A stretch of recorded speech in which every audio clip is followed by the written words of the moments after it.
Hi, I'm Phil Parker. For the last 12 years I've been working with people who found themselves absolutely at their wits' end with their life or health issues. And I develop with them the lightning process to find ways to help them to influence the way their body is affected by the way they think and the way they use their brain.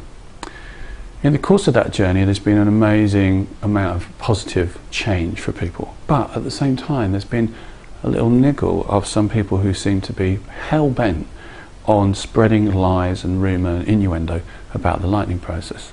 Now if you happen to be watching this and you're one of those people, then I wouldn't bother watching anymore, because there's nothing I'm going to say that's going to change your mind about who I am and what I'm like, even though you've never ever met me. However, if you're somebody who is interested and has an open mind and wants to know a little bit more, a balanced perspective, what the lightning process is and what it isn't, what's true and what's false about all the stuff you've read on the internet, then this video's for you.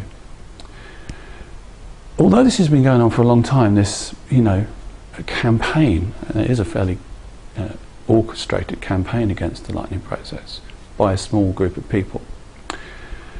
We've never really addressed it before, mainly because we just hoped it would go away. Didn't seem to be any reasoning with these people because they were so convinced of their perspective, even though, and it's about 70 people we reckon worldwide, the names are very familiar, it's the same people every time. These people, very active in the ME world and very active against the lightning process, the vast majority of them have never done the lightning process, so they're speaking from a position where they actually don't know what they're actually talking about. And when you watch their videos as a practitioner, as the inventor of the lightning process, or somebody who's done the lightning process, you can't quite believe what you're seeing, because they want to tell you certain things about the lightning process that aren't true. And I'm going to go through these things one at a time. So the first bit of information that these people want to tell you is that the lightning process doesn't work, that it's all some kind of a scam. This just isn't true. We see over 2,500 people a year. In the surveys we've done, we've asked them, did you find this useful? Did it make the difference that you want? 81% of people in the last survey we did, which was 1,100 people, said yes, it did. So there's a small percentage of people who didn't get the change they want, which is kind of reasonable. I mean, it's not many things that work for everybody. Out of that small percent of people who didn't get what they want, an even smaller fraction, probably about 10-15 people, have decided to cause all the noise that there is about the lightning process. Those people have actually done the lightning process. So most people who are complaining about the lightning process haven't actually done it, they just know it's wrong because it doesn't fit with their worldview. The second thing they'll try and tell you is that the lightning process is a secret, that you have to sign a piece of paper that says you can't tell anybody about the lightning process. This is just complete nonsense. Anyone who does the lightning process is very free to talk about the lightning process, what it is, the changes they've got, how it was for them, with anybody.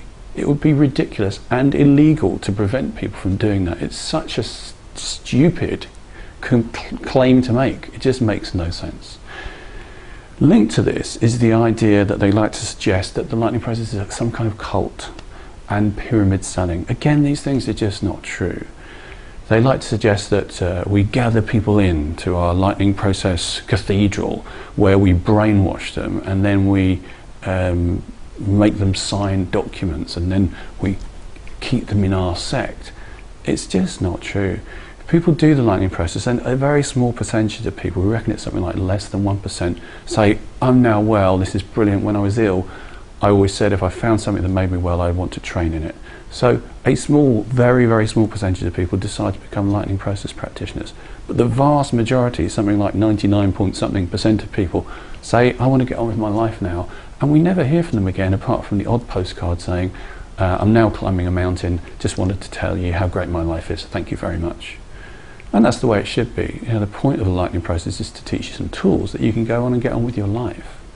So all those things are completely spurious, and I don't know why they say them. I guess it's just an easy thing to say, it's very difficult to defend. So there's really no kind of way of dealing with it, apart from making videos like this and hoping that people will listen to it and go, that seems more reasonable than all this crazy stuff that you watch on YouTube. The next thing I try and convince you of is the fact that they say the lightning process makes you worse. Well, there's actually no evidence for this whatsoever. There is evidence, of course, in the case of chronic fatigue, that your conditioning goes up and down. That's true. The lightning process is the training. The training teaches you how to influence your mind and body, and if you can do that effectively, then you can make changes to your physical health. If you can't do it effectively, then nothing's changed. Your body is just unaffected by the training, so it can't really make you worse. Second thing that's important is that we've recently done a study in which we found people got better, they didn't get worse. So this idea that people get worse by using the lightning process just doesn't have any basis in fact.